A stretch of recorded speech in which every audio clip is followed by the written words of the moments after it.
नमस्कार और the deep dive में आपका स्वागत है। आज हम रोंडा बर्न की एक बहुत ही चर्चित किताब द सीक्रेट के कुछ हिस्सों पर बात करने वाले हैं। ये वो किताब है जिसने दुनिया भर में काफी लोगों को प्रभावित किया है। जी हाँ, बिल्कुल।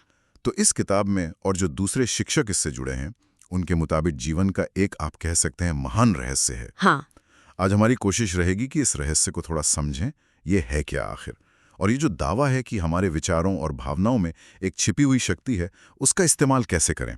बिल्कुल। और ये दिलचस्प है कि किताब कहती है ये कोई नई चीज नहीं है। अच्छा। हाँ, मतलब प्लेटो, गैलीलियो, आइंस्टीन ऐसे बहुत से महान विचारक इसे जानते थे, इस्तेमाल करते थे। असल में ये वही है जिसे आकर्षण का नियम या लॉ ऑफ अट्रैक्शन कहते हैं। आकर्षण का नियम, हाँ, ये टर्म तो आजकल बहुत सुनने में आता है। तो ये किताब इसे समझाती कैसे, मतलब क्या है ये नियम। किताब के मुताबिक ये ब्रह्मांड का सबसे शक्तिशाली नियम है, बिल्कुल बुनियादी। और आसान शब्दों में कहें तो समान चीजें समान चीजों को आकर्षित करती हैं। समान चीजें समान चीजों को। हाँ, मतलब हमारे जो विचार हैं वो सिर्फ ख्याल नहीं है, उनमें एक असली शक्ति है, एक तरह की फ्रीक्वेंसी आप कह सकती हैं। हाँ, और हम जो सोचते हैं उसे अपनी तरफ खींचते हैं लगातार। तो क्या हम एक तरह के ह्यूमन ट्रांसमिशन टावर जैसे हैं, अपने विचारों से सिग्नल भेज रहे हैं। हाँ, किताब में कुछ ऐसा ही समझाया गया है। हमारे विचार एक वो मैग्नेटिक सिग्नल की तरह काम करते हैं और फिर उसी फ्रीक्वेंसी की चीजें, लोग, हालात वो सब हमारी तरफ खींचते चले आते हैं। चार्ल्स हानेल ने तो इसे 1912 में ही कह दिया था, सृष्टि की पूरी व्यवस्था का सबसे महान और अचूक नियम। और सबसे चौंकाने वाली बात यह है कि ये नियम हमेशा काम कर रहा है। हमेशा। हाँ, चाहे हम यकीन करें या ना करें, हमें पता हो या ना पता हो, ये बस काम कर रहा है और हमेशा काम कर रहा है। तो फिर लोगों की जिंदगी में इतनी अनचाही चीजें क्यों होती हैं? लोग मुश्किलों से क्यों गुजरते हैं? हाँ, ये बहुत जरूरी सवाल है और किताब इसका जवाब ये देती है कि ज्यादातर लोग अनजाने में, मतलब बिना जाने, उन चीजों पर फोकस करते हैं जो वो नहीं चाहते। जो वो नहीं चाहते, जैसे कोई लगातार सोच रहा है मुझे कर्ज नहीं चाहिए, या मैं बीमार नहीं पड़ना चाहता, या ऑफिस के लिए निकलते हुए मुझे देर नहीं करनी है। हाँ, ये तो होता है। जॉन असराफ का इसमें जिक्र है। वो कहते हैं लोग सोचते हैं कि वो क्या नहीं चाहते और फिर हैरान होते हैं कि वही चीजें बार बार क्यों हो रही हैं। तो ये नियम नहीं या मत जैसे नेगेटिव शब्दों को नहीं पकड़ता। बिल्कुल नहीं। लीसा निकोल्स का एक उदाहरण भी है। अगर कोई सोचता है मुझे देर नहीं करनी है, तो आकर्षण का नियम किस विचार की ऊर्जा पकड़ रहा है? देर होने की। ओहो। हाँ, तो नतीजा क्या होता है? वो इंसान देर से ही पहुंचता है। ये नियम अच्छा या बुरा नहीं देखता, ये तो बस हमारी विचारों की फ्रीक्वेंसी पर रिस्पॉन्ड करता है। ओहो, तो सारा फोकस इस पर होना चाहिए कि हम असल में क्या चाहते हैं। ठीक है, लेकिन दिन भर में तो हजारों विचार आते हैं। मार्सी शिमोफ कहती हैं शायद 60,000 के करीब। हाँ, बिल्कुल इतने सारे विचारों पर कौन नजर रख सकता है? ये तो नामुमकिन सा लगता है। सही बात है। और यहीं पर हमारी भावनाएं, हमारी फीलिंग्स काम आती हैं। किताब कहती है कि भावनाएं हमारा सबसे बढ़िया गाइडेंस सिस्टम है। Guidance system. हाँ, वो हमें फौरन बता देती हैं कि हम क्या सोच रहे हैं। बॉब डायल इसे एक अविश्वसनीय तोहफा कहते हैं। अगर आप अच्छा महसूस कर रहे हैं, खुशी, प्यार, एक्साइटमेंट, तो इसका मतलब है आपके विचार पॉजिटिव हैं, आप अच्छी चीजों को खींचने वाली फ्रीक्वेंसी पर हैं। और अगर बुरा महसूस कर रहे हैं, गुस्सा, डर, निराशा, तो वो एक सिग्नल है, एक अलार्म कि भाई आपके विचार नेगेटिव ट्रैक पर जा रहे हैं, उन्हें बदलने की जरूरत है। ये ब्रह्मांड से मिलने वाला एक तरह का फीडबैक है। तो भावनाएं हमें बताती हैं कि हम सही सोच रहे हैं या गलत दिशा में जा रहे हैं। बिल्कुल। और अच्छी बात यह है कि हम जानबूझकर अपनी भावनाओं को बदल सकते हैं। किताब में कुछ तरीके बताए हैं जिन्हें सीक्रेट शिफ्टर्स कहा गया है। सीक्रेट शिफ्टर्स, ये क्या है? ये वो छोटी छोटी चीजें हैं जो तुरंत आपकी फ्रीक्वेंसी बदल सकती हैं। जैसे कोई अच्छी प्यारी सी याद सोचना, या बाहर प्रकृति में चले जाना, अपना मनपसंद गाना सुनना, या किसी पेट के साथ खेलना। अच्छा, हाँ, ये तो मूड बदल देती हैं। ये फौरन आपकी वाइब्रेशन को ऊपर उठा सकती हैं। और सबसे शक्तिशाली भावना, जेम्स रे के अनुसार, वो है प्रेम, प्यार। उसकी फ्रीक्वेंसी सबसे ऊंची मानी गई है। ठीक है, तो नियम समझ लिया, भावनाओं का रोल भी समझ लिया। अब इसे इस्तेमाल कैसे करें? किताब में एक रचनात्मक प्रक्रिया यानी क्रिएटिव प्रोसेस की बात है, वो क्या है? हाँ, उसे समझाने के लिए अलादीन और जिन का उदाहरण दिया गया है। अलादीन का चिराग। हाँ, जेम्स रे याद दिलाते हैं कि जिन हमेशा क्या कहता है, आपका हुक्म सर आंखों पर। तो ब्रह्मांड भी इस नियम के जरिए ठीक वैसे ही हमारे विचारों और इच्छाओं को पूरा करता है। तो इस क्रिएटिव प्रोसेस के 3 आसान स्टेप्स बताए गए हैं। अच्छा, क्या है वो? पहला स्टेप है मांगे, आस्क। लिसा निकोल्स कहती हैं, आपको बिल्कुल साफ होना चाहिए कि आप चाहते क्या हैं। उसे लिखें या सोचें, लेकिन वर्तमान काल में, जैसे कि वो अभी हो रहा, मैं अब बहुत खुश और आभारी हूं कि। ऐसे आपको ब्रह्मांड को अपना ऑर्डर देना है, साफ साफ, बस एक बार। ठीक है, मांग लिया। फिर दूसरा स्टेप, विश्वास करें, बिलीफ। ये शायद सबसे मुश्किल लगता है कई लोगों को। आपको ऐसा पक्का विश्वास रखना है कि जो आपने मांगा है वो आपको मिल चुका है या मिल ही रहा है। वो अभी भले ही दिख ना रहा हो, पर वो आपका हो चुका है। अनदेखे में विश्वास करना, बिल्कुल। रॉबर्ट कोलियर कहते हैं, उन चीजों को देखो जैसे कि वो पहले से ही तुम्हारी हैं। आपको वैसा महसूस करना है, वैसा बोलना है, वैसा सोचना है। और ये चिंता बिल्कुल छोड़ देनी है कि ये कैसे होगा। हाँ, ये कैसे वाला सवाल तो मन में आता है। बॉब प्रॉक्टर याद दिलाते हैं कि कैसे सोचना हमारा काम नहीं है, वो ब्रह्मांड का काम है। हमें बस विश्वास करना है पूरी तरह से। ठीक है, और तीसरा स्टेप? तीसरा स्टेप है प्राप्त करें, रिसीव। मार्सी शिमॉफ इसे बहुत अच्छे से समझाती हैं। आपको अच्छा महसूस करना है। अच्छा, महसूस करना है। हाँ, वैसी खुशी महसूस करनी है जैसी वो चीज मिलने पर होगी। उसे अभी महसूस करना है। जब आप अच्छा महसूस करते हैं तो आप रिसीविंग मोड में होते हैं। आप उस फ्रीक्वेंसी पर होते हैं जहां आपकी इच्छाएं हकीकत बन सकती हैं। मांगें, विश्वास करें, प्राप्त करें। सुनने में तो सिंपल लगता है, पर क्या ये वाकई, मान लीजिए, वजन कम करने जैसी चीजों पर काम करता है? ये तो बहुत कॉमन प्रॉब्लम है। हाँ, किताब कहती है कि सिद्धांत बिल्कुल वही रहता है। दिक्कत यह है कि लोग वजन कम करने पर फोकस करते हैं। मतलब वो उस चीज पे ध्यान दे रहे हैं जो वो नहीं चाहते, यानी ज्यादा वजन। एग्जैक्टली। तो नियम के हिसाब से क्या होगा, और ज्यादा वजन ही आकर्षित होगा। इसके बजाय अपने आदर्श वजन, अपने परफेक्ट वेट पर फोकस करना है। महसूस करना है कि आप पहले से ही उस वजन पर हैं।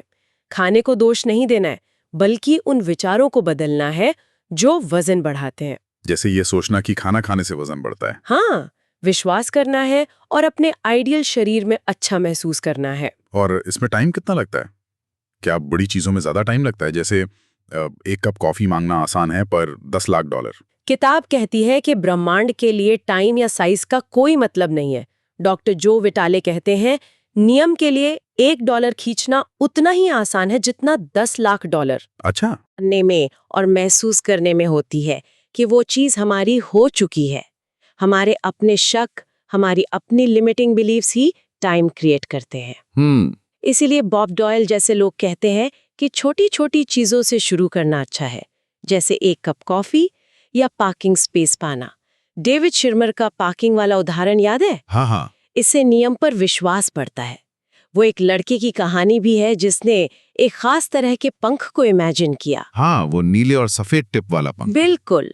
और 2 दिन बाद उसे न्यूयॉर्क की सड़क पर वही पंख मिल गया। ये छोटी चीजें विश्वास जगाती हैं। जॉन अशरफ की विजन बोर्ड वाली कहानी, वो तो वाकई कमाल है। अरे हाँ, वो तो जबरदस्त है। सालों पहले एक घर की तस्वीर लगाई थी बोर्ड पर, और फिर कई साल बाद, कई घर बदलने के बाद अचानक पता चला कि वो अनजाने में उसी घर में रह रहे हैं। बिल्कुल। ये दिखाता है कि विजुअलाइजेशन मतलब मन में तस्वीर बनाना कितना पावरफुल हो सकता है। हाँ। लेकिन विजुअलाइजेशन में, जैसा माइक डूली बताते हैं, सिर्फ तस्वीर देखना काफी नहीं है। तो फिर क्या जरूरी है? जरूरी है उस चीज के मिल जाने का जो अंतिम नतीजा है, उस पर ध्यान देना। और सबसे ज्यादा जरूरी है उसे पाने की भावनाओं को महसूस करना। जैक कैनफील्ड भी यही कहते हैं, तस्वीर नहीं, उससे जुड़ी फीलिंग आकर्षण पैदा करती है। तो रोज करना चाहिए? हाँ, रोज करना अच्छा है, लेकिन डॉक्टर जो विटाले ये भी कहते हैं कि इसे बोझ नहीं बनाना है, मजबूरी में नहीं करना। अच्छा महसूस करना सबसे जरूरी है। अगर विजुअलाइज करते हुए अच्छा नहीं लग रहा तो छोड़ दें। ठीक है। विश्वास और प्राप्त करने की भावना को और मजबूत करने के लिए किताब में एक और चीज पे बहुत जोर है, कृतज्ञता, ग्रैटिट्यूड। ओ हाँ, कृतज्ञता। इसे तो अपनी एनर्जी बदलने और जीवन में और अच्छी चीजें लाने का सबसे तेज और सबसे शक्तिशाली तरीका बताया गया है। सबसे तेज? हाँ, डॉक्टर जो विटाले कहते हैं, दिन की शुरुआत उन चीजों की लिस्ट बनाकर करें जिनके लिए आप शुक्रगुजार हैं। ये फौरन आपकी सोच, आपकी फीलिंग्स बदल देता है। जेम्स रे रोज सुबह उठकर धन्यवाद कहने और ग्रैटिट्यूड महसूस करने को कहते हैं। ली ब्राउजर का वो ग्रैटिट्यूड रॉक वाला आइडिया भी है। हाँ, वो भी कितना सिंपल और इफेक्टिव है। एक छोटा सा पत्थर जेब में रखो, जब भी हाथ लगे किसी ऐसी चीज के बारे में सोचो जिसके लिए शुक्रगुजार हो। और सबसे पावरफुल तरीका क्या बताया? जो चीज आप चाहते हैं उसके लिए पहले से ही धन्यवाद देना, जैसे वो मिल चुकी हो। अच्छा। हाँ, कैथी गुडमैन की कहानी याद है, जिन्हें कैंसर था। हाँ हाँ। उन्होंने लगातार अपनी अच्छी सेहत के लिए धन्यवाद दिया, खुद को स्वस्थ महसूस किया, खूब कॉमेडी फिल्में देखी, हंसी, और 3 महीने में वो पूरी तरह ठीक हो गईं। डॉक्टरों के लिए तो ये चमत्कार था। कृतज्ञता, विश्वास और हंसी की शक्ति। ये सब व्यक्तिगत स्तर पर तो समझ आता है, सेहत, छोटी इच्छाएं, लेकिन क्या ये नियम जिंदगी के बड़े एरियाज जैसे पैसा, रिश्ते और यहाँ तक कि दुनिया की समस्याओं पर भी लागू होता है? किताब क्या कहती है इस बारे में? सिद्धांत बिल्कुल वही रहता है, बस फोकस बदलने की बात है। जैसे धन के लिए पैसों की कमी पर सोचने के बजाय प्रचुरता मतलब अबंडेंस पर फोकस करना है, महसूस करना है कि आपके पास जरूरत से ज्यादा है। जैक कैनफील्ड की कहानी है ना इसमें? हाँ, बहुत इंस्पायरिंग है। वो साल में सिर्फ $8,000 कमाते थे, लेकिन उन्होंने $1,00,000 कमाने का लक्ष्य बनाया। और फिर? उन्होंने $1,00,000 का एक नोट बनाकर छत पर चिपका दिया। रोज उसे देखते थे, कल्पना करते थे, विश्वास करते थे कि ये पैसा आ रहा है।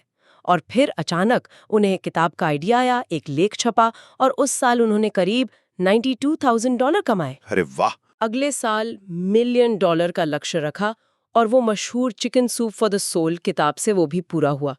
तो पॉजिटिव बातें कहना, जैसे हाँ मैं ये खरीद सकता हूँ, और देना, दूसरों की मदद करना, ये भी ज्यादा पाने का एक शक्तिशाली तरीका है। ये यूनिवर्स को सिग्नल देता है कि मेरे पास काफी है। और रिश्तों के बारे में? लिसा निकोल्स कहती हैं, दूसरों से अच्छा रिश्ता बनाने से पहले खुद से अच्छा रिश्ता बनाना जरूरी है। आप खुद से जैसा बर्ताव करते हैं वैसा ही दूसरे आपसे करेंगे। खुद से प्यार करें, अपनी वैल्यू समझें, और दूसरों में कमियां ढूंढने के बजाय उनकी अच्छी बातों की तारीफ करें। मार्सी शिमोफ यही कहती हैं, आप जिस पर ध्यान देंगे वही बढ़ेगा।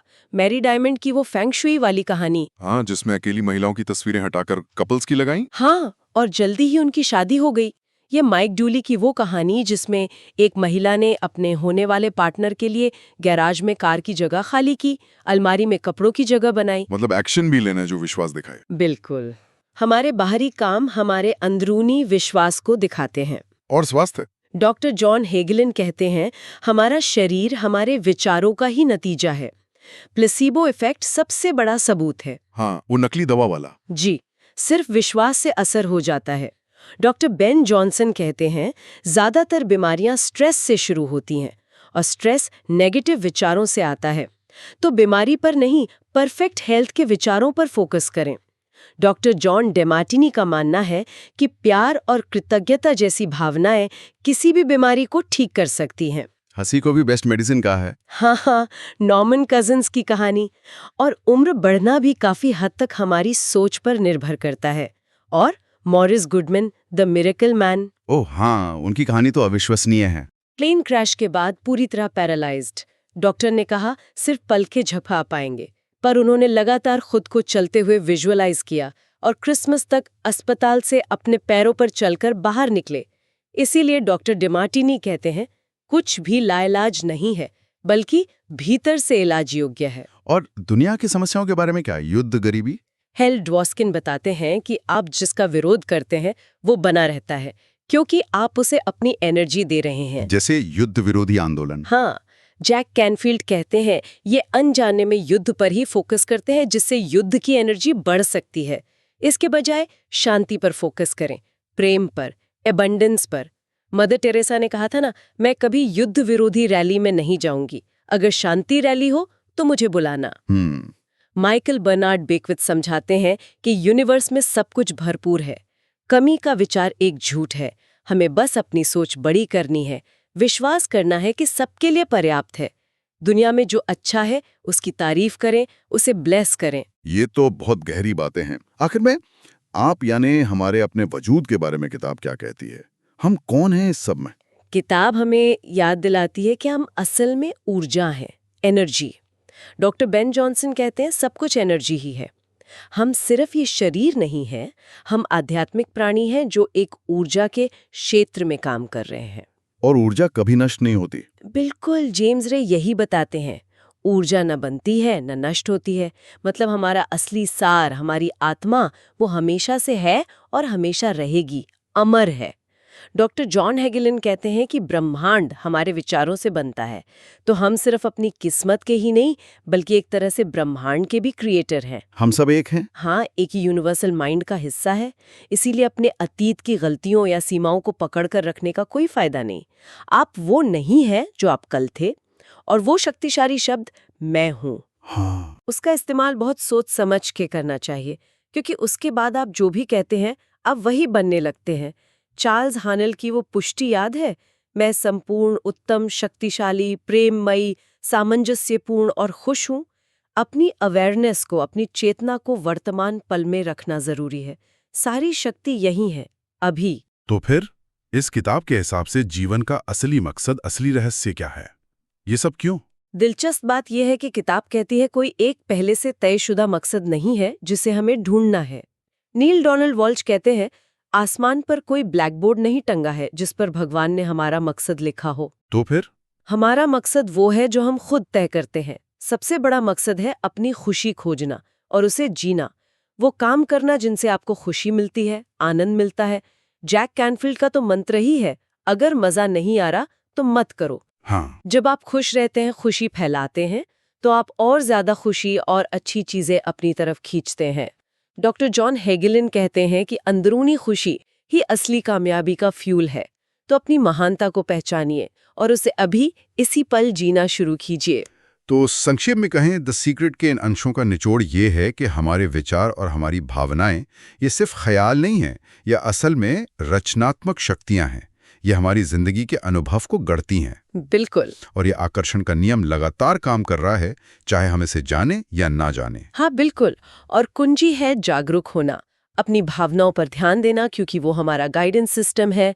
कृतज्ञता का अभ्यास करना और पूरे विश्वास के साथ उस पर फोकस करना जो हम चाहते हैं, ना कि उस पर जो हम नहीं चाहते। प्रेम और खुशी सबसे ऊंची फ्रीक्वेंसी है। जी हाँ, किताब हमें याद दिलाती है कि हम सीमित नहीं हैं, हम असीम प्राणी हैं।